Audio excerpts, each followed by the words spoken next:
അല്ല, വളരെ ആവേശകരമായിട്ടുള്ള തെരഞ്ഞെടുപ്പാണിത്.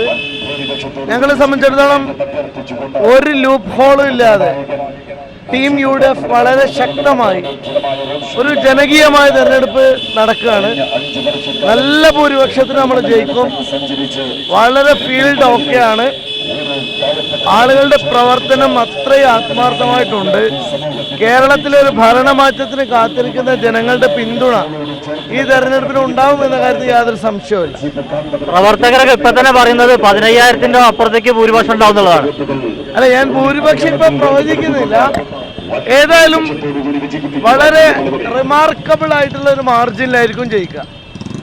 LDF ആകെ പറയുന്ന ഒരു പ്രശ്നം ഇവിടെ ഈ കല്യാണം അതുപോലെ തന്നെ ചടങ്ങുകൾ മാത്രമാണ്, വികസനം നടന്നിട്ടില്ല എന്നുള്ളൊരു കാര്യമാണ്. എങ്ങനെ കാണുന്നു അതിനെ? നമ്മളെപ്പോഴും വികസനത്തെ കുറിച്ച് എന്നല്ലേ ചർച്ച ചെയ്തത്. എന്താണ് വികസനം എന്ന് ആദ്യം ഇടതുപക്ഷം പറയട്ടെ.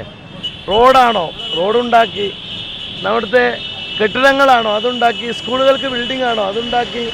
ഹോസ്പിറ്റൽ കെട്ടിടമാണോ? അതുണ്ടാക്കി. പിന്നെ വില്ലേജ് ഓഫീസുകളാണോ? അതുണ്ടാക്കി. പിന്നെന്താണ് വികസനം? അതിന് പുറമെ ഞാൻ ഓവർ ടൈം വർക്ക് ചെയ്ത് ഇടതുപക്ഷക്കാരെ മക്കളെ കൂടി പഠിപ്പിക്കുന്നുമുണ്ട്. ഇനി അടുത്ത 5 വർഷത്തെ ഒരു പ്രധാന പ്രോജക്റ്റ് എന്താണ് ഉദ്ദേശിച്ചത്? നമ്മൾ 3 പ്രോജക്റ്റുകളാണ് പ്രധാനമായിട്ടും. ഒന്ന് സ്ത്രീകൾക്ക് വേണ്ടിയാണ്. 10,000 സ്ത്രീകൾക്ക് ജോലി കൊടുക്കുന്ന ഒരു വലിയ സംരംഭം, 100ഓളം സംരംഭങ്ങൾ നമ്മൾ സ്റ്റാർട്ട് ചെയ്യുക എന്നുള്ളതാണ് ഒന്നാമത്തെ നമ്മുടെ ലക്ഷ്യം. രണ്ടാമത്തെ കാര്യം നമ്മളൊരു IT പാർക്ക് കൊണ്ടുവരിക എന്നുള്ളതാണ്. പിന്നെ നമ്മുടെ എല്ലാവരുടെയും പൊതു ആവശ്യമായിട്ടുള്ള ഓറോടം പാലം, മാനത്തുമംഗലം ബൈപ്പാസ്, ഈ 3 നമ്മളെ പ്രധാനപ്പെട്ട ലക്ഷ്യം. ഇവിടെ പെരിന്തൽമണ്ണയിൽ ശരിക്കൊരു മത്സരം ഉണ്ടോ?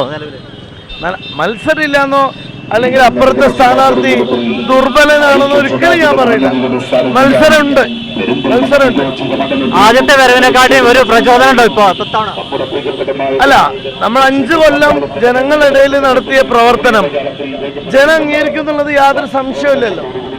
അപ്പൊ സ്വാഭാവികമായിട്ടും ആ നിലയിൽ തന്നെ അതിശക്തമായിട്ട് ജനങ്ങളുടെ ഒരു പിന്തുണ ഉണ്ടാവും. അത് വോട്ടിൽ നമുക്ക് കാണാം.